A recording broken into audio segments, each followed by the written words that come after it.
ഒരിക്കൽ ഒരു കുട്ടി ഒരു കുന്നിന്റെ മുകളിലിരുന്ന് പട്ടം പറത്തിക്കൊണ്ടിരിക്കുകയായിരുന്നു. കാറ്റിന്റെ വേഗതയിൽ പട്ടം മുകളിലേക്ക് പറന്നു പോകുന്നുണ്ട്. ഒരുപാട് ഉയരത്തിലേക്ക് പറന്നു ചെന്നപ്പോൾ ആ പട്ടം സ്വയമേ ഇങ്ങനെ വിചാരിച്ചു, ഹാവൂ, എന്ത് രസമാണ് ഇവിടെ നിന്ന് ഭൂമിയെ നോക്കിക്കാണാൻ. ഇത്രയും ഉയരത്തിലേക്ക് പറന്നു പൊങ്ങാൻ കഴിവുള്ള എനിക്കെന്തിനാണ് താഴെ നിൽക്കുന്ന ഈ ഒരു ചെറിയ കുട്ടിയുടെ കടിഞ്ഞാൻ. പെട്ടെന്ന് തന്നെ വളരെ വലിയൊരു കാറ്റ് വീശി ആ കുഞ്ഞിന്റെ കയ്യിൽ നിന്ന് പട്ടത്തിന്റെ കടിഞ്ഞാൻ പൊട്ടിപ്പോയി. പട്ടം വളരെ ഉയരത്തിലേക്ക് പറന്നുയർന്നു. തന്റെ ആഗ്രഹം നടന്നതിനെ ഓർത്ത് പട്ടം ഒരുപാട് സന്തോഷിച്ചു.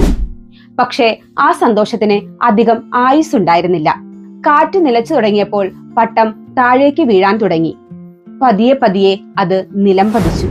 ഇതുപോലെ നമ്മുടെയൊക്കെ ജീവിതത്തിൽ നമുക്കായി ഒരു കടിഞ്ഞാൻ ഇടുന്നവരാണ് നമ്മുടെ മാതാപിതാക്കൾ, അധ്യാപകർ, ആത്മീയ ഗുരുക്കൾ, കൂട്ടുകാർ, അങ്ങനെ നമുക്ക് ചുറ്റും നിൽക്കുന്ന പലരും. പക്ഷേ കൂടുതൽ മെച്ചപ്പെട്ട ജീവിത സാഹചര്യത്തിലേക്ക് നമ്മൾ എത്തുമ്പോൾ നമ്മൾ ഓർക്കും, ഇനി എന്തിനാണ് ഇവരെന്നെ കൺട്രോൾ ചെയ്യുന്നത്, ഇവരെന്തിനാണ് എന്റെ ജീവിതത്തിൽ ഇങ്ങനെ ഉപദേശങ്ങളായും അഭിപ്രായങ്ങളുമായെല്ലാം ഇടപെടുന്നത്. പക്ഷേ സ്വാതന്ത്ര്യത്തിന്റെ തണലിൽ കുത്തഴിഞ്ഞ ജീവിതം ജീവിച്ച് എല്ലാം നഷ്ടപ്പെട്ട് കഴിയുമ്പോഴായിരിക്കും അവരുടെ ഉപദേശങ്ങൾക്കും അഭിപ്രായങ്ങൾക്കുമെല്ലാം നമ്മുടെ ജീവിതത്തിൽ ഉണ്ടായിരുന്ന സ്ഥാനം നമ്മൾ മനസ്സിലാക്കുന്നത്. സ്വാതന്ത്ര്യം എന്നത് എന്തും ചെയ്യാനുള്ള ലൈസൻസ് അല്ല എന്ന് ഓർക്കുക.